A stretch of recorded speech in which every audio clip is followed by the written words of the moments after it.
भारत की पांचवी सबसे बड़ी बैंक इंडसइंड बैंक, इसमें ऐसी क्या गड़बड़ी पाई गई जिससे कि इस स्टॉक में एक दिन में 25 से 30% की गिरावट देखी गई।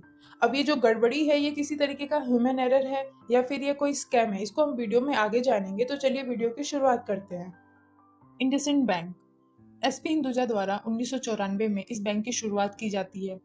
मुंबई में इसका हेडक्वार्टर है और 1997 में इस बैंक की आईपीओ आती है। इंटरनेट पे जानकारी के अनुसार अगर बात करें तो बैंक का जो नेम है वो इंडस वैली सिविलाइजेशन से प्रेरित होकर है। अब जो ये सरनेम है हिंदुजा, ये अब सरनेम नहीं रह के एक पूरा ब्रांड बन गया है जो कि डिफरेंट सेक्टर में अपनी प्रेजेंस रखती है। साथ ही ये जितने भी कॉन्टिनेंट है वहाँ पे भी ये मौजूद है।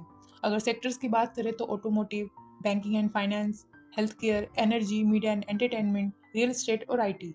ये तो हमने जाना हिंदुजा ग्रुप की एक छोटी सी जानकारी। तो अब बात करते हैं इंडसइंड बैंक की।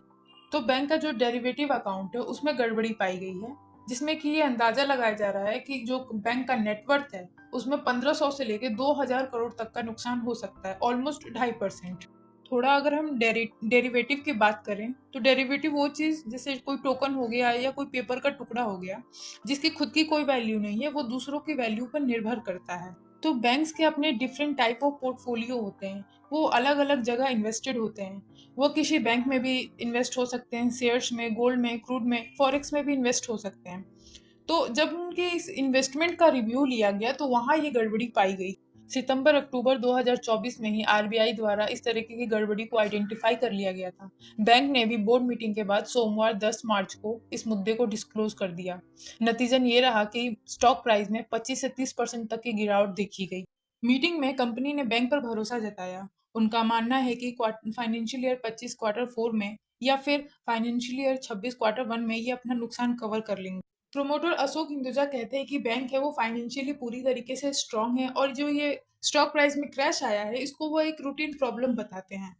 हम मान सकते हैं कि ये जो बैंक है, जब इस बैंक के पीछे इतने बड़े लोग हैं, इतने अमीर लोग हैं, तो ये बैंक तो सरवाइव कर जाएगा और इनका जो लॉस है 1500 से लेके 2000 करोड़ का वो भी रिकवर हो जाएगा। लेकिन बात करें रिटेल इन्वेस्टर्स का तो उनका क्या, उनका पैसा तो फिलहाल हमें फंसता हुआ दिखता है और जो ट्रस्ट है वो कैसे रिकवर होएगा। साथ ही आरबीआई को भी जो वर्तमान में बैंक के सीईओ हैं उन पर भरोसा नहीं रहा, शायद इसीलिए उनका जो एक्सटेंशन है वो 3 साल से कम करके मात्र 1 साल का ही रखा। ब्रोकरेज फर्म्स की बात करें तो जितने भी ब्रोकरेज फर्म होते हैं वो कंपनियों के परफॉर्मेंस के अनुसार उनके शेयर के टारगेट प्राइस को अपग्रेड करते हैं, डाउनग्रेड करते हैं। अभी इंडसइंड बैंक से संबंधित जो खबर चल रही है उसके अनुसार इन ब्रोकरेज फर्म ने इसके शेयर प्राइस के टारगेट में कटौती की है और डाउनग्रेड किया है। इसके चलते इसके शेयर प्राइस में और पैनिक देखा। ये भारत की पांचवी सबसे बड़ी बैंक है और ये बैंक है जहां हर एक लेन देन का हिसाब किताब रखा जाता है। तो यहाँ तो जो गड़बड़ी आ रही है वो गड़बड़ी 1500 से लेकर 2000 करोड़ तक की गड़बड़ी देखी रही है। तो ये गड़बड़ी जो है ये कोई छोटे लेवल पे तो नहीं होगी, इसलिए इसको स्कैंडल या स्कैम की नजरों से भी देखा जा रहा है।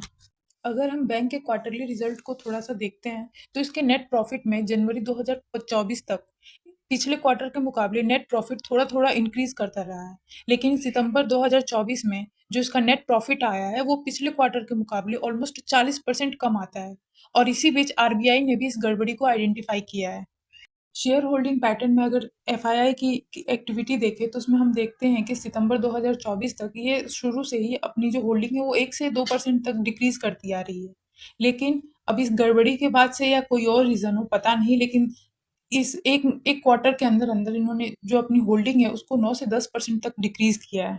इसी को वाई ऑन वाई आधार पर देखा जाए तो जो एफआईआई है वो 1 साल के अंदर ही 40% तक की कटौती करते हैं इस होल्डिंग में, जो कि 2017 से अभी तक नहीं देखा गया है। बैंक में प्रोमोटर की होल्डिंग भी उतनी ही है जितनी की रिटेल की है। बट यहाँ सबसे बड़ा रेड फ्लैग ये है कि जो प्रोमोटर की होल्डिंग है उसमें 51% तो जो उनका शेयर है वो प्लेस किया हुआ है, यानी गिरवी रखा हुआ है। फिलहाल बैंक ने एक्सटर्नल एजेंसी को नियुक्त किया है जो इन सभी गड़बड़ियों को रिव्यू करेगी।